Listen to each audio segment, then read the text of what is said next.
My name is Gene Williams. I'm the executive chairman of ProMIS Neurosciences. Thanks very much for your interest in ProMIS. We're a publicly traded company on the Toronto Stock Exchange. Our ticker symbol is PMN.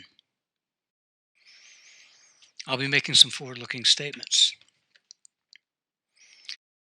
ProMIS's mission is to develop breakthrough therapies that change the course of Alzheimer's disease by targeting the root cause of the disease. The root cause is the prion. You may have heard of beta amyloid and tau, two proteins that have been long known to be involved in Alzheimer's disease. But what we know now is that it's a variant of those proteins, the prion, a neurotoxic propagating oligomer variant of otherwise healthy or inert proteins that actually drive disease. That consensus was articulated at the Academy of Neurology meeting September 2015. One of the core speakers there was our Chief Science Officer, Neil Cashman, whose research has contributed to this understanding. He's been a leader in the prion field in neurodegenerative disease for quite a number of years. So, a summary of the investment thesis is that we're developing a portfolio of potentially disease modifying precision therapies for Alzheimer's that precisely target the prion form of amyloid beta and tau. We're benefiting from the risk mitigation that comes from tremendous amount of investment prior to our research in Alzheimer's disease. There's been a large number of clinical programs that I'll talk about in a little bit, and a huge amount of science developed over the previous years that helps us understand that targeting the prion selectively is the key to addressing the root cause of disease. We're leveraging all of that investment and all of that science in our programs. The other reason why we focused on this area is we bring some competitive advantages to the table. In a world where many people know that the prion is the bad actor and the key target, we're capable of acting on that more rapidly and cost effectively than anyone else based on our science team.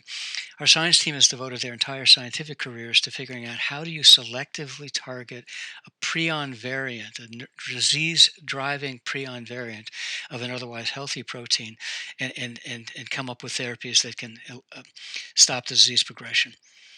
Clearly, Alzheimer's has tremendous market value. It's one of the areas of greatest unmet need left in medicine.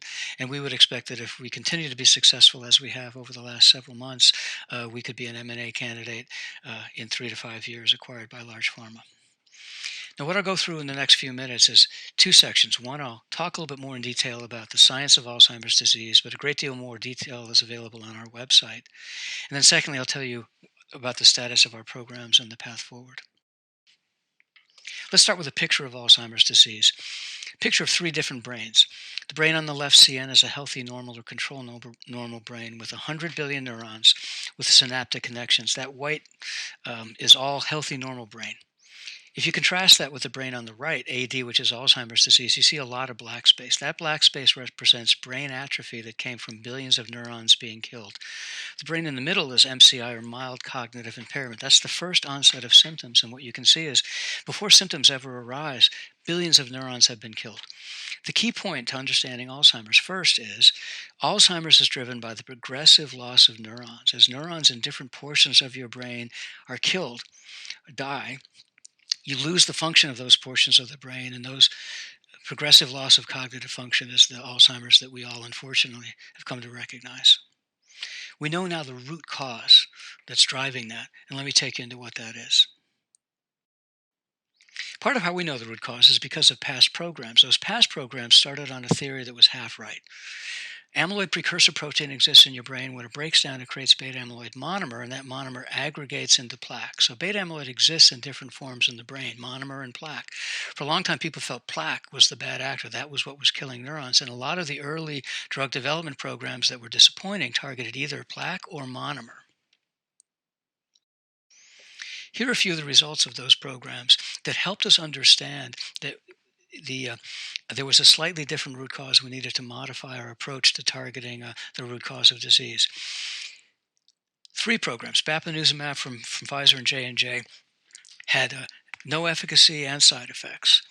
Solanezumab from Lilly had no efficacy but no side effects. And then aducanumab from Biogen really caused everyone to stand up and pay attention and get re-energized, because for the first time ever there was efficacy in a program using beta amyloid therapies, stop progression of disease but cause side effects.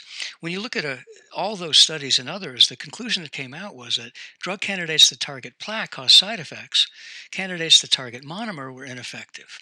So that caused us to think a little bit more, that caused the industry to think a little bit more deeply about what's really going on, what really is the bad actor. And that led to the science consensus that we talked about at the Academy of Neurology meeting last September, that the prion is the bad actor.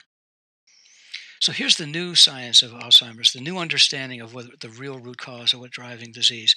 Prions are the bad actor. So every now and then when beta amyloid aggregates, instead of becoming potentially inert plaque, it turns into neurotoxic prions, misfolded toxic variants that propagate, that infect other monomer and cause that to become neurotoxic prions as well.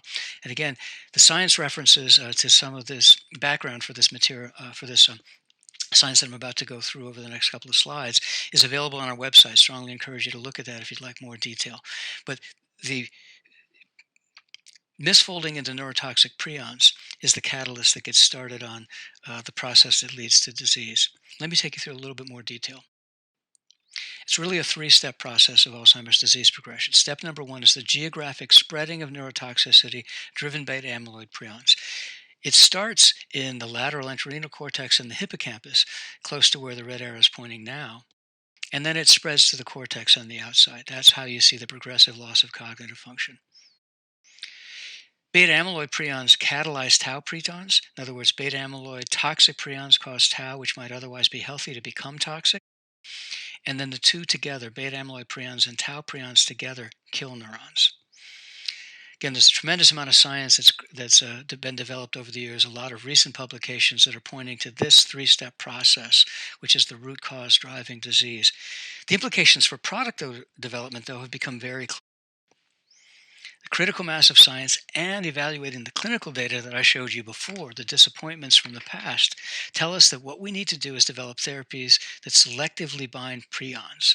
Don't bind the monomer, don't bind the plaque, selectively bind the prion.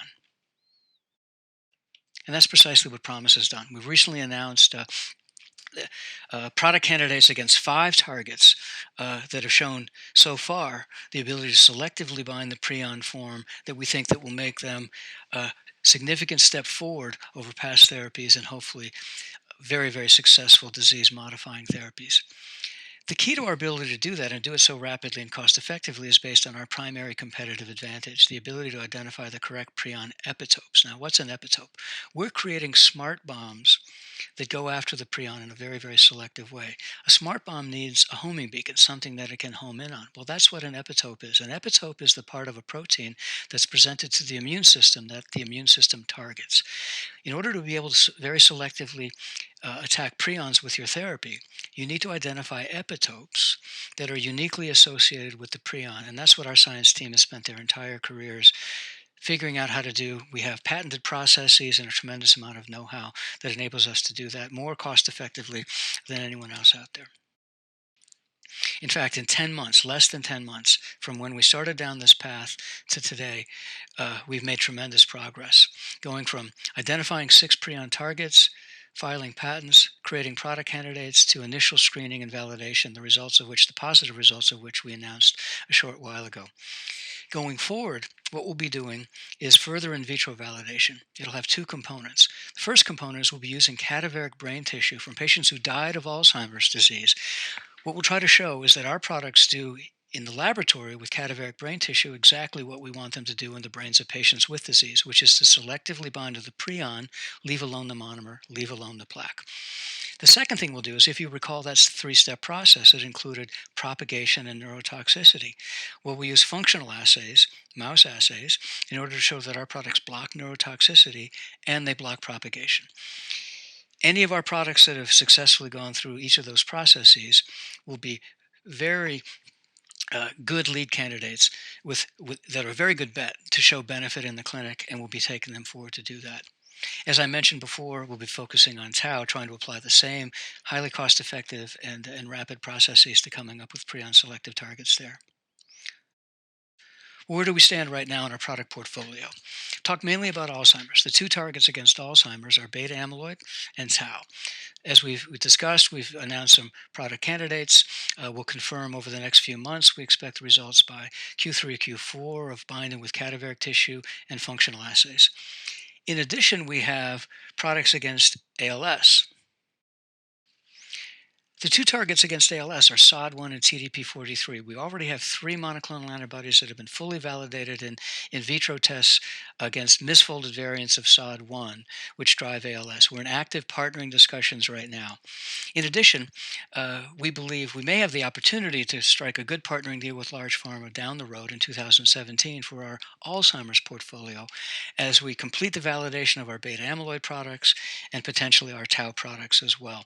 If we were to have available to us a big pharma deal with the right terms or the right ability to participate in the downstream economics, that would be probably our best path forward. Though we'll make sure that we have alternatives, that would be our preferred path forward. And 2017 is a time frame when that may happen. One of the reasons I became so attracted to ProMIS early on is not only the potential to make a huge impact on Alzheimer's, but also the nature of the science and the nature of the area is one that allows us tremendous amount of risk mitigation. Biotech is a very risky area. You're always looking for situations where there's a great opportunity and some of that risk has been mitigated. First of all, as we've discussed, we're leveraging billions of dollars of spending from other companies that have given us an understanding of what products need to do in order to succeed in the clinic, which is to selectively target the prion. Secondly, something that we haven't talked about a lot, but is a very important part of the program, is many earlier product development efforts failed because some of the patients didn't actually have the biology of disease to respond to the therapies. We're creating companion diagnostics that allow us to make sure that every patient in our clinical trials actually has the prion strain that our particular product treats. The epitope technology that we have, the specific epitopes that we identify, allow us to create those diagnostics. The third area, monoclonal antibodies, is one where we're taking advantage of what others have done and things that have been very successful a number of times. Our therapies will be monoclonal antibodies, which are very, very well understood, reduced to practice type of therapy. And of course, we're taking multiple shots on goal. Together, these create a tremendous amount of risk mitigation relative to other programs at similar stages. If we think about building value, the path forward, let's just talk about our beta amyloid programs first. As I mentioned, Q3 or Q4 this year is when we expect to completion the results of those in vitro validation studies, and that could lead to serious discussions about a partnering deal with large pharma, which may come into place in 2017. If you look at the process going forward, we could be in the clinic with an IND in late 2018, and that might enable us to have results from clinical trials by 2021. We would expect to do clinical trials in both Alzheimer's and in Down's disease. As you may have read in the Wall Street Journal, Down syndrome patients have a very, very high rate of Alzheimer's disease driven by beta amyloid because they have more amyloid precursor protein, therefore they have more monomer, they have more prions. Downs could offer an opportunity to have an orphan drug designation and therefore be a very rapid path to approval, and that might be very attractive to our pharma partner.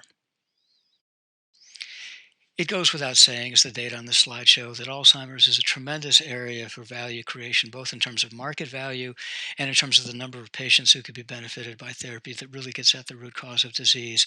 Comparables might suggest a $3 to $5 billion value for companies that have positive phase 2 data, as we might develop by 2021, and that's because there are tens of millions of patients who could benefit.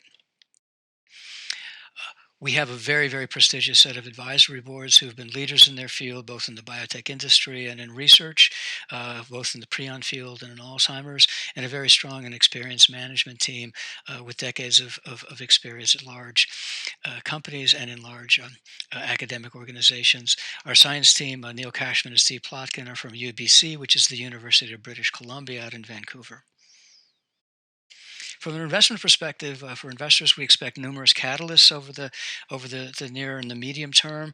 Our expanding Alzheimer's portfolio will give us opportunity for more announcements. As we discussed, we'll have hopefully positive results of in vitro validation that we can announce over the coming weeks and months. A potential ALS partnering deal, other partnering deals that may be announceable. We may have a similar set of announcements about a portfolio of tau products, first IP filings and then product validation, and potential non-dilutive grant funding. So, in summary, the investment thesis for ProMIS. We're developing a portfolio of potentially disease modifying therapies that are getting at the root cause of disease, the prion.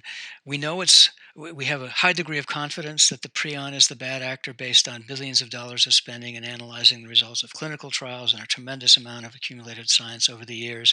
We've already applied our competitive advantages to coming up with products more cost effectively, more rapidly than anything I've been involved in my 35 years in industry, and the market value, if we're able to succeed, would be very significant. Here's some more information that you can, more sources of information in case you'd like to learn more, our website, our Twitter account, and LinkedIn. But thank you very much for your interest in ProMIS.